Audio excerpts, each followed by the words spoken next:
All right, today's video is jam-packed. This was quite the day in the market. So we had a plethora of technical signals produced across the S&P, the NASDAQ, now the Dow Jones and the Russell 2000. They decided to join the party here today.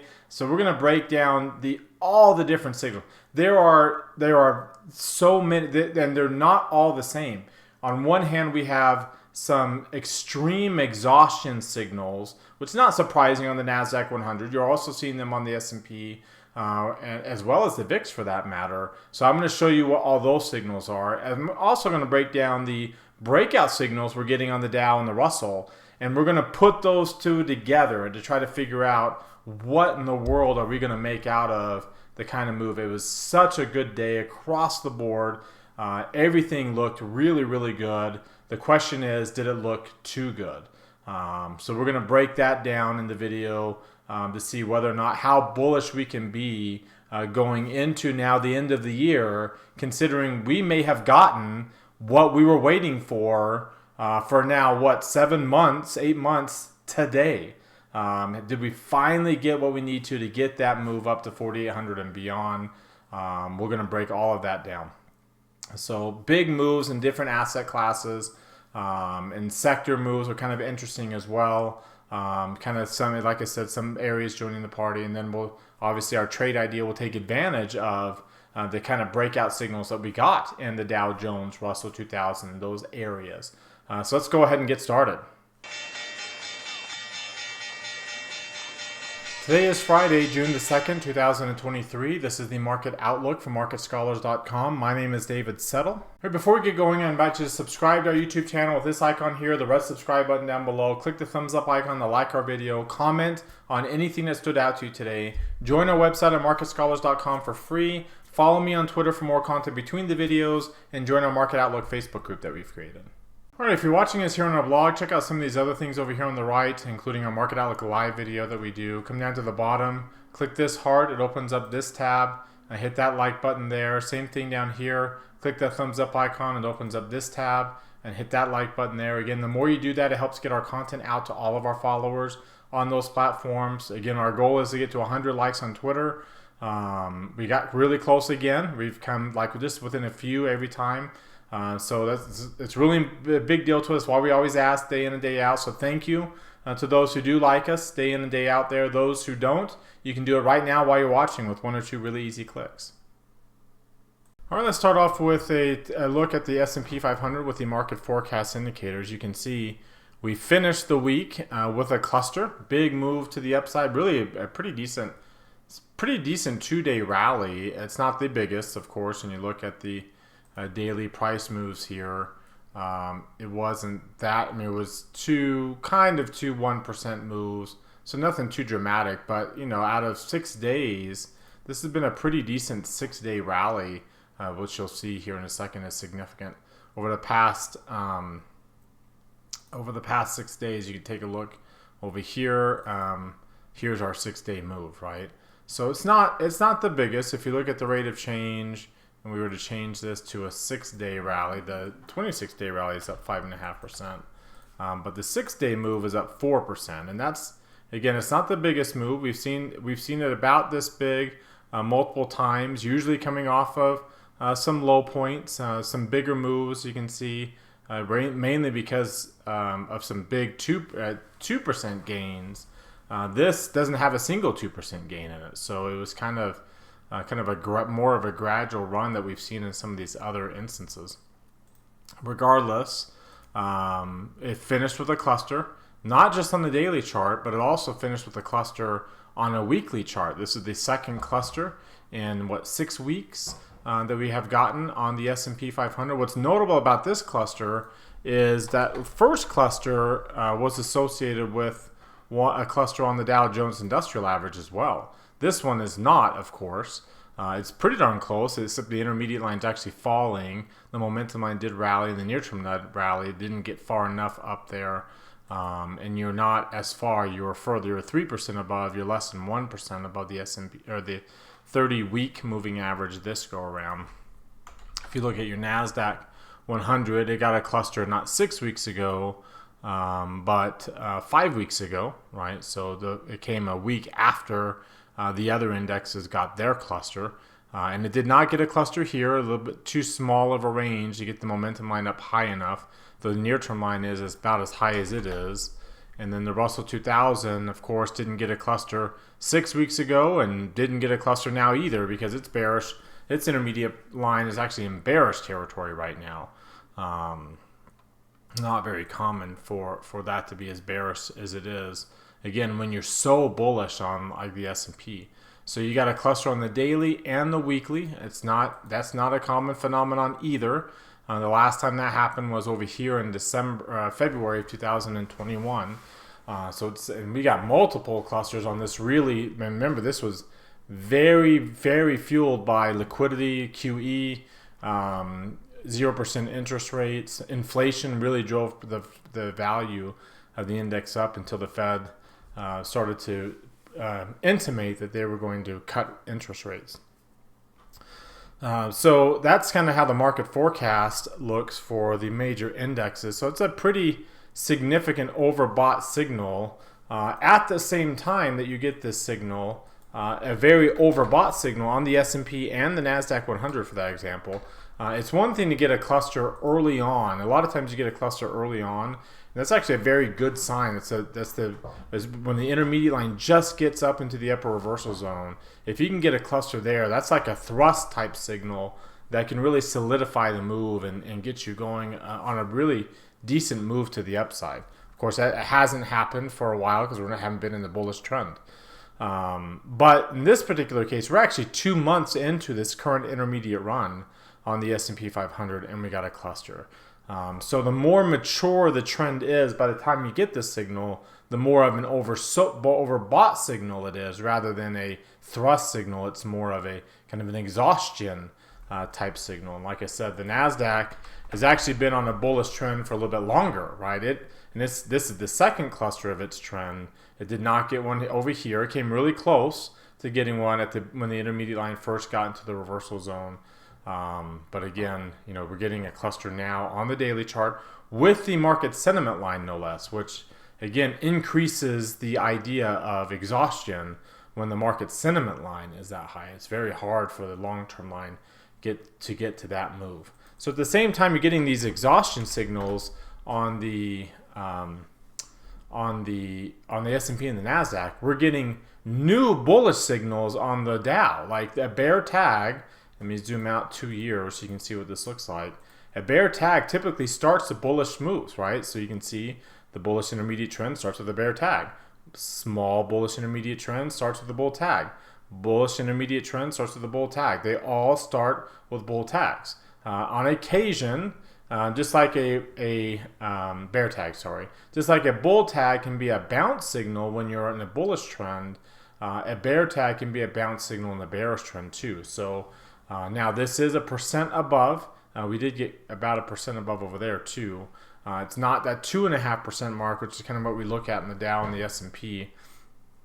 So, but it is a bear tag. Like as of right now, we have to assume that that's a bullish signal, unless things change within the next day or two, and you'll see why here in just a second as well. You look at the Russell 2000. And you see it's not quite getting a bear tag like it did over here, but you got dark green shading and a green line. You had you're almost 4% above the 30-day moving average. So you have a green line. The moving average is rising now, and the intermediate line is rising above 50. So you have dark green shading. So that's a bullish signal. That's what bear tags usually lead to, is the dark green shading and the green line, which that combination you can see over here. That combination is a bullish signal. So that's you've got bullish signals, like new bullish signals, like patterns that suggest the beginnings of new bullish intermediate trends on the Dow and the Russell. At the same time, you're getting pretty significant exhaustion signals on the S&P with the cluster on the daily and the weekly chart combined, and the cluster on the NASDAQ 100 that includes the market sentiment line. So the bifurcated market continues. It's like which one is actually going to play out, which one's going to have more influence on the market over the next week, especially or two. We'll see. Let's take a look at the weekly chart on this chart, and you can see the nice good bullish candle. Again, the candle's not very strong. You can see how big the candle is relative to other bullish moves that we've had in this bearish trend, right? We've had much more significant bullish candles than what we're having right now. This is relatively weak. Looking at the NASDAQ 100, the weekly candle on that one, this one is as big as it has been. And in fact, this one is as big as it pretty much as they've gotten. The size of the Hakinyashi candle, they're huge. And it's a sign, again, of exhaustion. As you can see, that led to the reversal on this move. It led to a reversal there. It led to the reversal here. It wasn't that much of a reversal, but led to a reversal there. And if I were to zoom out a little bit so we can see some more context on the size of this candle, if you follow my cursor all the way to the left, that's a pretty, it can start really significant moves. Obviously, we're not coming off of a low point right now. We are well off of a low point. The PPO, if you see where the PPO is, if you follow my cursor to the left, the PPO, which is what that's measuring, is the gap between the 10 and 40 week moving average, is about as high as it generally has been. It's been higher. It's had bigger, like right before COVID and then especially after COVID. But if you follow my cursor further, for some more context here, that's a pretty high level outside of these really significant parabolic moves. Again, it generally gets higher when you're coming off of major low points there.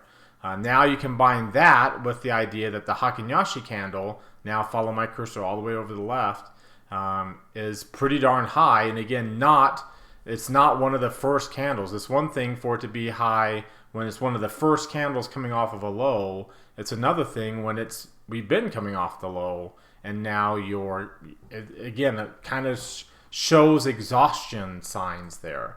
Let's take a look at the 3 green arrow chart. And this is what's really important. 3 green, you can see the NASDAQ has been 3 green arrows for quite a while. In fact, if you were to look back out here, the 3 green arrows started on March 16th. That's when the intermediate trend started. That's also when the market forecast started to turn bullish on the NASDAQ. So that trend's been going for 2.5 months. The S&P's 3 green arrows came on March 29th. It was about the same time the market forecast showed its bullish pattern. So that is also showing, that's been going on for 2 months, right? So now it's been off and on. There's been 3 red arrows, but all these 3 red arrow signals have all been buy signals, right? They just bounced up, bounced up, bounced up. Same thing here. The 3 red arrow signal we got, we bounced up. The one we almost got turned out to be a bounce up too. We are just now we've had 3 red arrows on the Russell especially, and we've had 3 red arrows on the Dow Jones Industrial Average. This is the first day with 3 greens. This is the first day with 3 greens. And both of them with pretty decent volume too. You had 1.5 times the average volume on the diamonds, and you had 1.5 times the average volume on the Russell 2000. So these are significant breakout signals here. These 2 down here, even if these are just starting, or these have been going for multiple months, these 2 are just starting right now. So again, you see exhaustion on one hand and really strong bullish signals that would signify the beginnings of a bullish trend on the other hand, on the right hand side here with the diamonds, with the Dow Jones and the Russell, which have been so weak.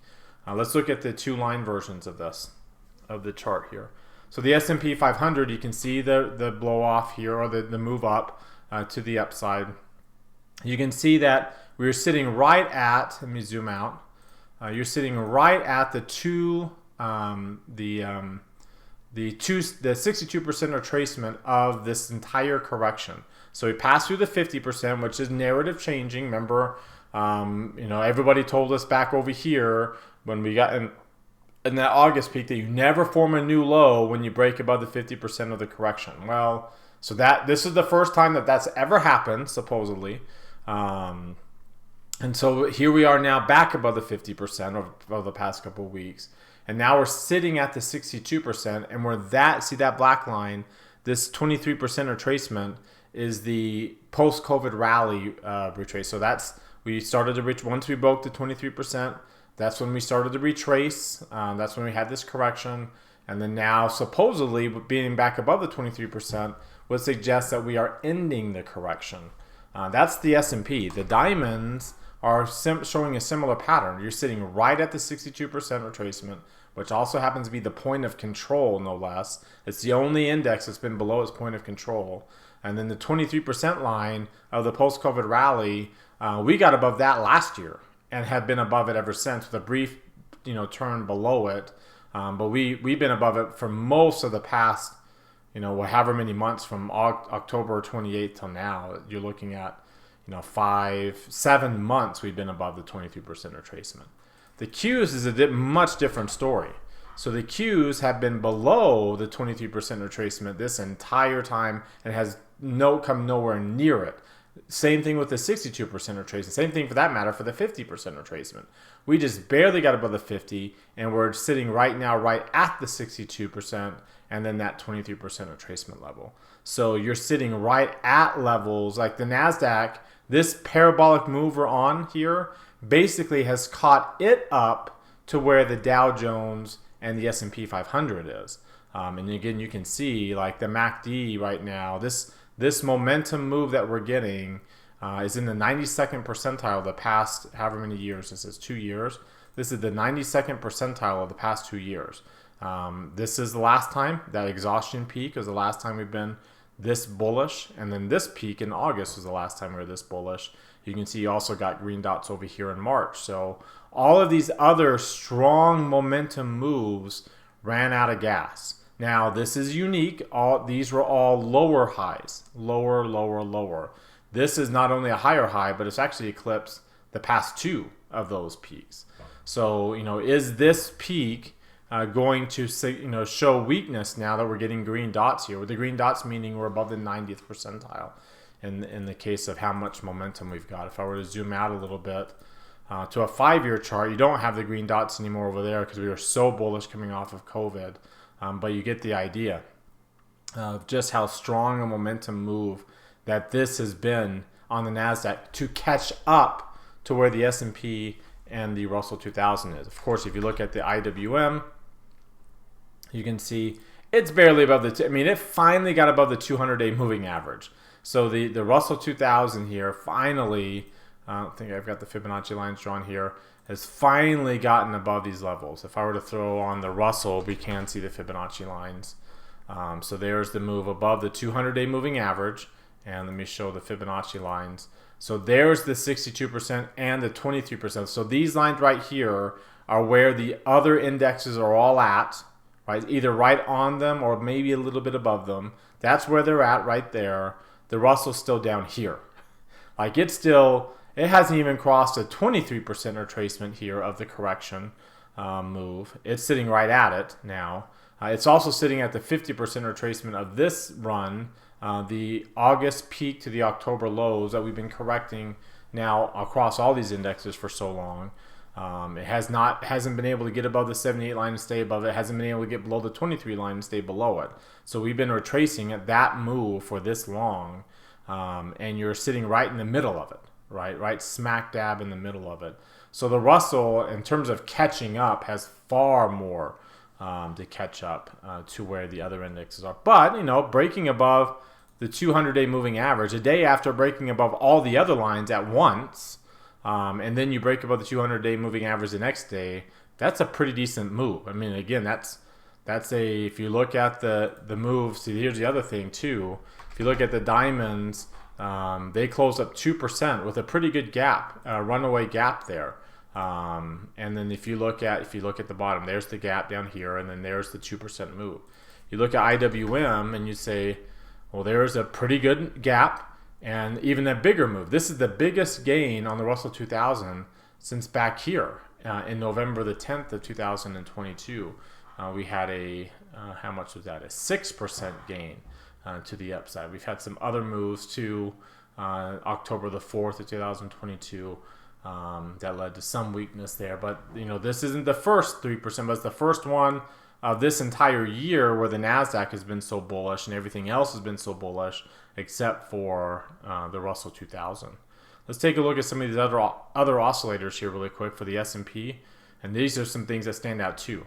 Again, that's the highest level of the DMI positive indicator that we've seen on the S&P 500. this entire year. I mean, you have to go back quite a bit to see how, I mean, you have to go all the way back over here as to how bullish that move got. That was before, when we had that divergence over here between the NASDAQ and the Russell going into the weakness of post-Thanksgiving, where the Russell started its correction, the S&P started correction a little bit later. I mean, that's the other, like, we didn't have a cluster then, but again, that's a high level, especially with the cluster. This one had a cluster, this one had a cluster at 35, and those ended up being the peaks.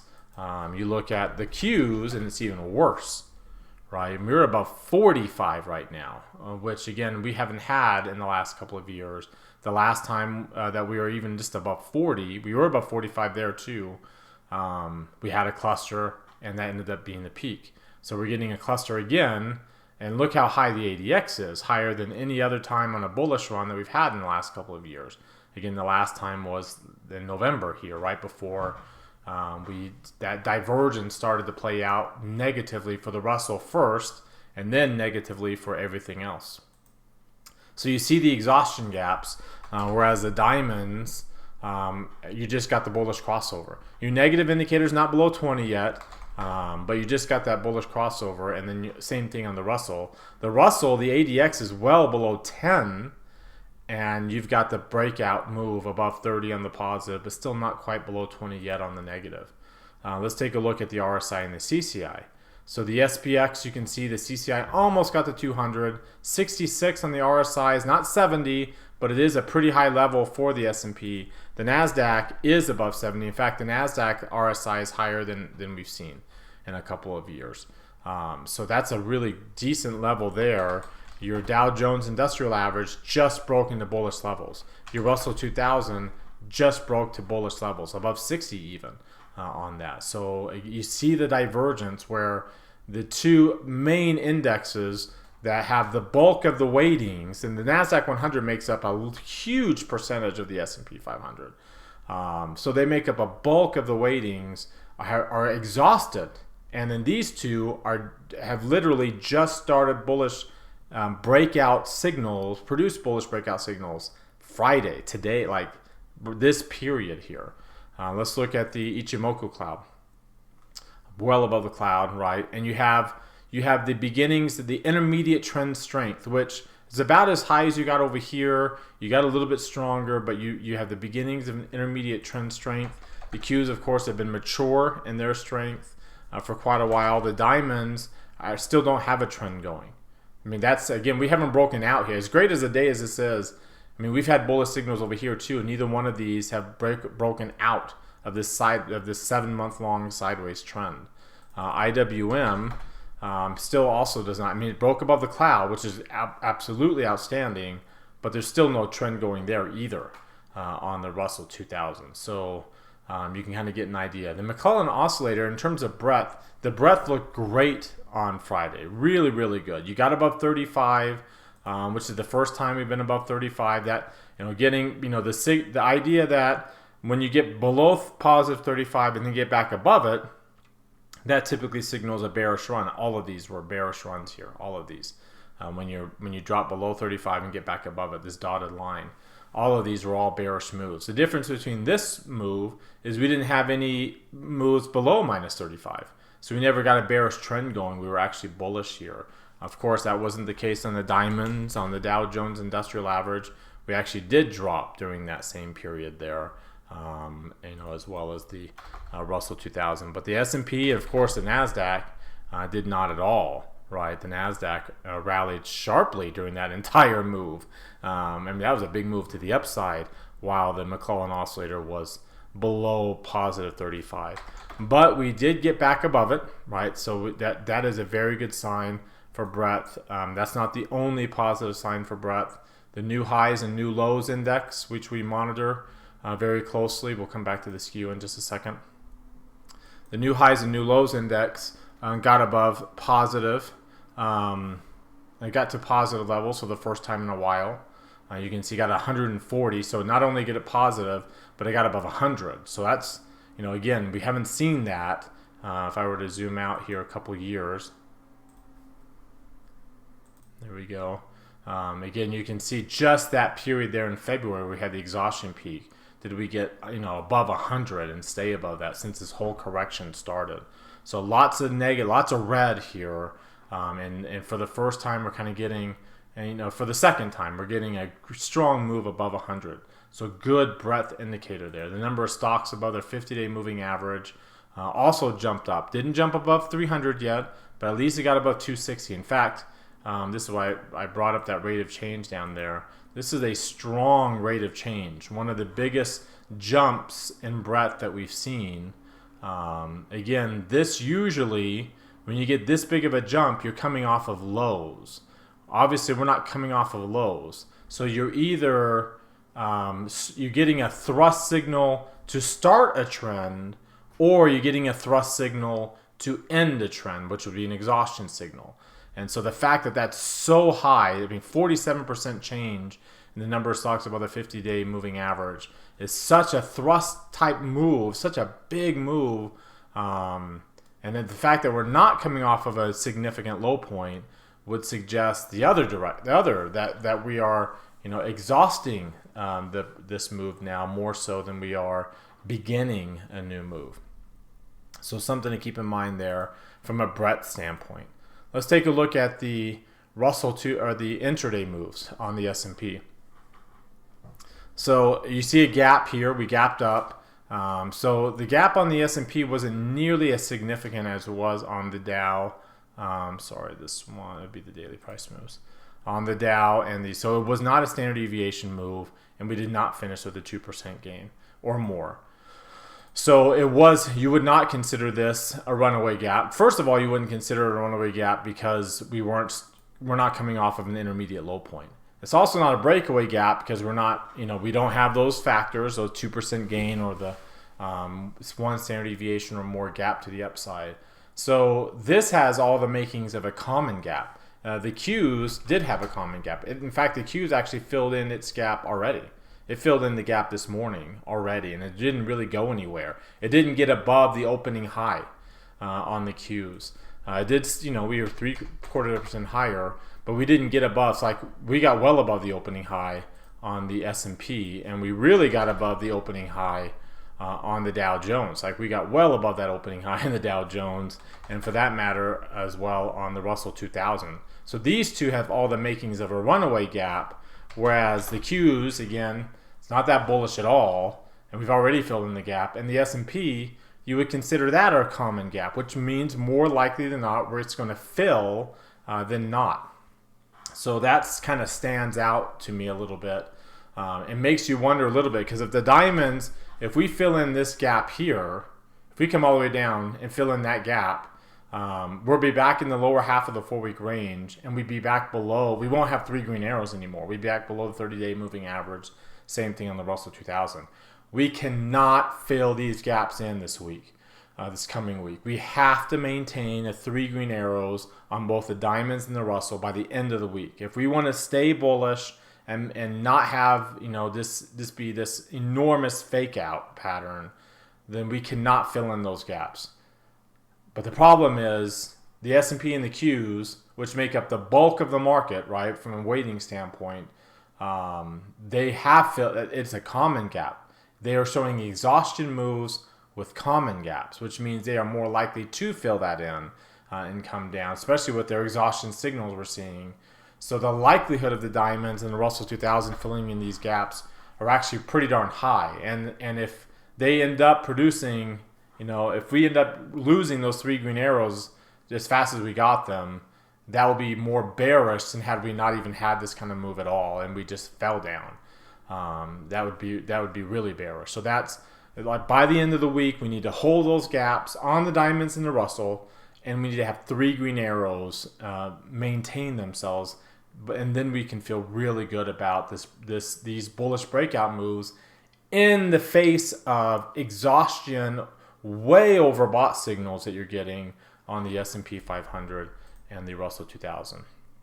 Let's take a look at the VIX now. This is what's really stands out to me too. There's a lot of things this Friday was a crazy day in terms of all the different signals, very distinct signals that it produced, from exhaustion to like bullish breakout signals, all at the same time. So let's look at the VIX and see what it produced.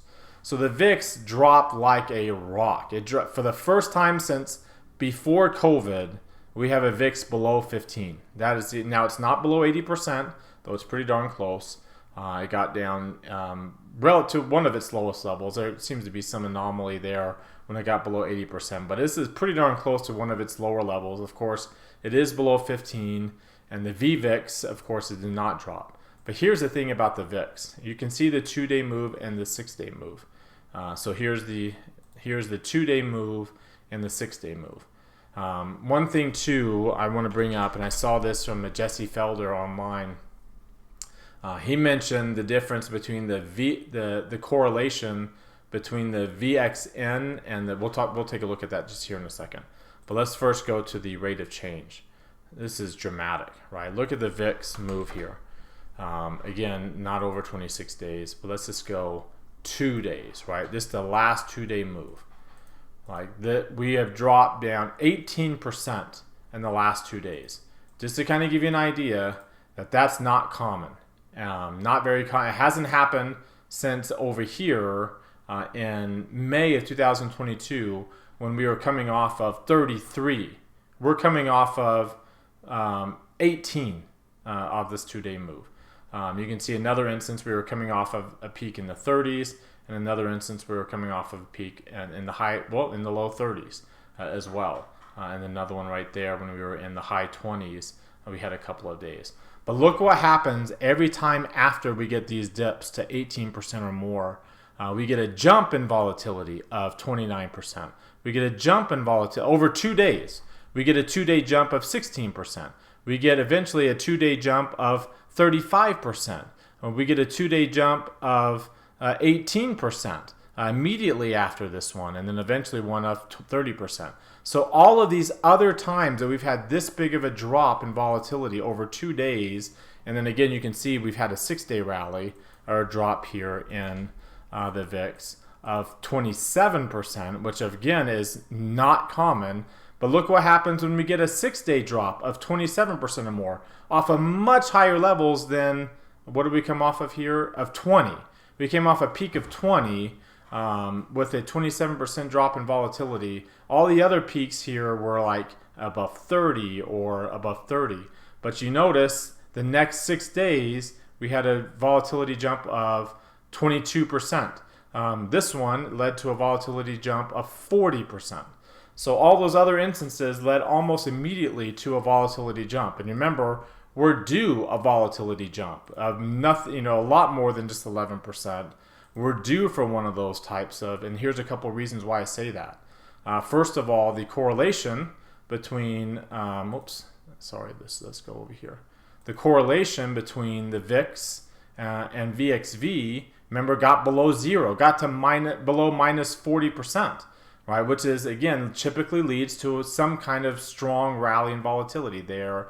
And they're like, when that correlation gets that low, and it might take a little bit of time, but it leads to a jump in volatility. So that's one thing. The other thing too is what Jesse Felder brought up, is the correlation over the past 10 days of the NASDAQ, let's just do VXN here, VXN, which is the volatility index for the NASDAQ 100, and then the NASDAQ 100 itself. So when you look at this over a 2-week time frame, so 10 days, it's not common for it to be above 50%, for those two to be positively correlated above 50%. You can see the last time it was going into that Thanksgiving period where you had the big divergence between the NASDAQ and the Russell. The Russell went down, the NASDAQ went up, and then eventually the whole correction started. We're seeing that very similar thing happen again with that 10-day correlation getting to a very strong positive levels, which, that would suggest bearishness. We talked about the correlation between the VIX and the VVIX would suggest a jump in volatility. This would suggest a jump in volatility. And then finally, the other thing that would suggest a jump in volatility is that skew. The skew, which measures fat tail risk, jumped all the way above 158 Thursday, so it got up to 158.3, finished on Friday at 152. In other words, it's above 150. And to give you some context of just how strong of a move that is, and again, that suggests this measures fat tail risk. The VIX, you would say, measures skinny tail risk. It's kind of short-term risk. This would be, or smaller move, pullbacks moves. This measures fat tail risk. To get above 150 is abnormal. It got above 150 right before all of these corrections, and it got above 150 for a long time in 2021 because the market was expecting a correction for so long. And inflation, and the fact that the Fed just kept QE going and kept the interest rates at 0%, allowed inflation to get as high as it did, is what kept the markets afloat, right, up to those highs. But once the Fed took that gravy train away, you saw what happened, the biggest correction we've seen. To the point where a lot of people thought it was actual bear market. Jim Cramer thought this drop right here was a bear market. A lot of other people thought this entire drop was a bear market. That's how deep of a correction this was. Now we are above 150 again. And this time, unlike some of these other times over here, a little bit on this one, but you also kind of saw it over here. It didn't quite get to 150 right before COVID. And you kind of saw it a little bit over here going into this correction too. This one has strong, it jumped out of nowhere to 150. So one of the biggest spikes in short-term momentum that we've seen on this entire chart to get to 150, to get to levels where somebody's expecting something to happen. All right. Again, like you would think that this was like debt ceiling. This would have happened before the debt ceiling problems. Expecting the debt ceiling to produce some kind of really negative factor. This is coming after. Like this was Thursday and Friday, two really good. The VIX dropped like a rock those 2 days, 18% in those 2 days, and the VIX jumped out of nowhere, jumped out of nowhere to above 150 with a strong momentum. Somebody's expecting something to happen, and with the VIXs, all of these factors suggest that we could have a jump in volatility relatively, again, on the rate of change. Those were 2-day rate of changes. So those jumps in volatilities occurred over 2 days or over 6 days. As fast as the decline was, the jump back up occurred in the same amount of time, either 2 or 6 days. That's how fast. Again, those gaps cannot fill this week. If they fill and there's a jump in volatility to the point where they fill in those gaps, and which is what maybe the skew is anticipating, then that would be more bearish than if we just started a little tiny pullback. Again, we've got all these exhaustion signals. At the same time, you're getting bullish breakout signals. On all these bullish breakout signals and all these other indexes, the Dow and the Russell, that may be drawing in the people who think we have now gotten there. We have now gotten this trade. And we have, again, if these gaps hold, if these runaway gaps hold, and by the end of the week, we still have 3 green arrows and the market forecasts maintain their bullishness by the end of the week here, then we have then 4,800. There's no target at 4,400. 4,800 beyond, led higher by the Nasdaq 100, and these high valuations, they will go as long as that train takes us. And we saw in the 90s it can take us as long as it can, right? It won't be the beginning of a new bull market. That's not how bull markets start. But it would be, we can go as long as it can take us. But if they fill, if the skew plays out and the volatility jumps and these gaps fill because all the rest of the bulls came in, we saw tech flows, money flows into the tech sector was the biggest ever. At least I saw somebody tweeting, I think it was a Bank of America global survey, that the tech flows was the biggest on record. That might be the last of the weak hand, so to speak, to come into the market before whatever the skew is anticipating plays itself out. All right, now let's take a look at some of these other charts here and just take a look at some of the other asset classes and the moves that they made here this week and today. So here is just today. You can see the move that small cap stocks, real estate, you can see the safe haven. The dollar was up today, which is not very common for stocks to do as well. when the dollar is up. Commodities are up. Again, that's not very common for stocks to do as well when commodities are up, but it has been until last year the case, but that's a good sign. Let's go back to the last 6 days. Remember, this is the VIX was going all the way back to last Friday. This is the 6 days that the VIX has been down, 27%. So let's take a look at the move. So the IWM and the Qs are both up 4.5% over that time frame. There's a big move on the Qs that Friday, last Friday, and then the gap up on Monday. This is all debt ceiling related, right? We got the deal over the weekend. It got passed, and so 4.5%. The S&P, emerging markets up 3%. Real estate really took off, which is not really what the Fed wants to see. The Fed doesn't want to see asset prices taking off, right? The Fed's trying to break demand in order to bring inflation down. If these asset prices get right back up to these highs, then inflation just comes back up with it. That's really not what the Fed really wants to see. There is higher prices across the board. The dollar was up today, but you can see it's been down this period. And bonds were down today, but you can see they were up. Same thing with gold. They were both up. So those two were actually overbought, and they pulled back today. The dollar's oversold. It was the most oversold. Commodities was the second most oversold, especially going into Thursday. And then they just have rallied. So those assets all kind of made moves that were either overbought or oversold, pullbacks, nothing major, while the Qs and the S&P are exhausting themselves, and then your diamonds and your Russell 2000 producing bullish signals. But you notice producing bullish signals today, the Russell 2000 was lagging so far behind. It was actually down at the beginning of Thursday during this period that the Qs were up along with bonds. So the Russell went from being down 0.25% or 0.5%, even 2/3%, to being up 4.5% in 2 days alone.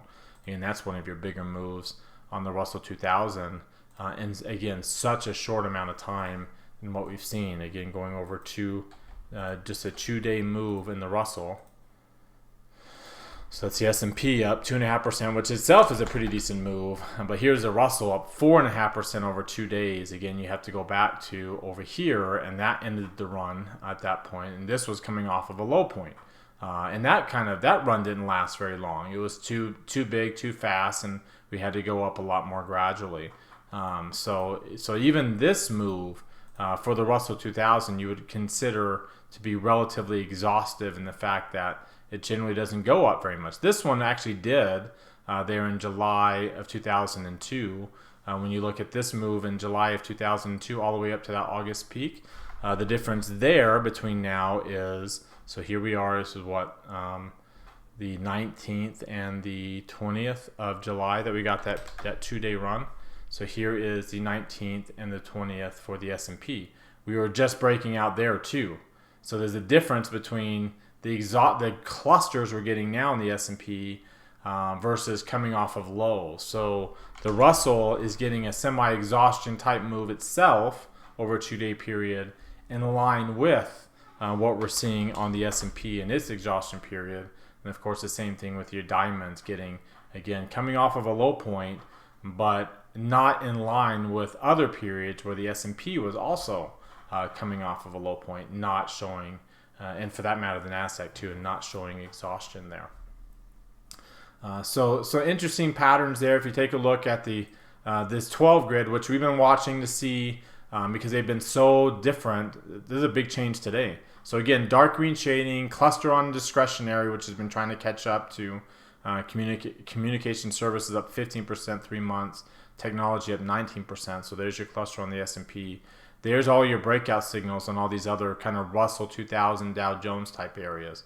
Energy, still dark pink shading in a red line, a yellow line at least on materials, light green shading on financials and industrials and kind of breaking above the moving averages, and then some bullish moves across the board here. So you're not quite dark green shading the green line yet, but at least they're not all dark pink and red lines. We only have we had 8 going into this last few days. We only have 3 of the 8 now. But still, it's still a pretty significant difference than, when everything is bullish. Again, it kind of goes to show just how exhausted these moves are up here at the top. All right, so our trade idea is in that space, in that one of those spaces there, and we'll take a look at the materials sector. In particular, we'll take a look at U.S. steel. So U.S. steel also kind of had a bounce back day today. It got above, we've been kind of flirting with the 78% retracement of this rally that we pulled back all the way down, all the way to that cluster low point, and then today getting one of the stronger moves that we've seen in U.S. steel for a while. If you see how it ended up the week, it ended up with a transition candle. We've been bearish.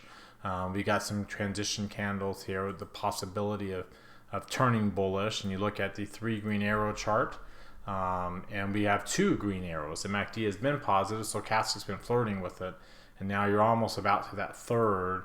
If you take a look at what the stock has done, it got above the 17-day moving average. Same time the MACD has, it has been in convergence mode that now is that close to turning positive. With a strong amount of volume today too, holding support here at the point of control, and then some other factors here starting to turn at least weekly bullish. You can see up here that breaking above 25 in the positive indicator, you still got some room for the negative indicator to fall here. Let's bring that back up. Take a look at the RSI. Oops. Try this again. The RSI and the CCI.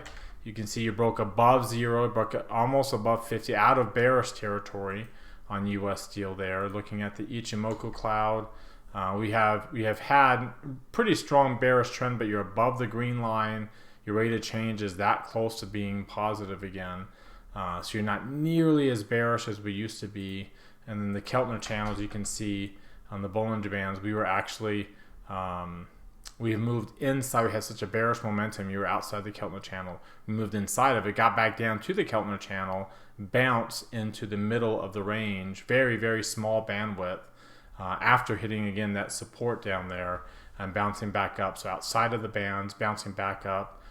So not the most bullish signals, but a pretty good support that looks like it's held. So when you've got that, when you don't have a very strong bullish pattern, but you have a strong bullish enough and a very strong support, then you can do bull put spread. So I went to the mid 30s deltas, sold the 21, bought the 19. You can see, getting about a $300 some odd reward for that normal risk, which is about normal for that kind of delta. And then that break even, if you take a look at where that break even is, it is right there at that support.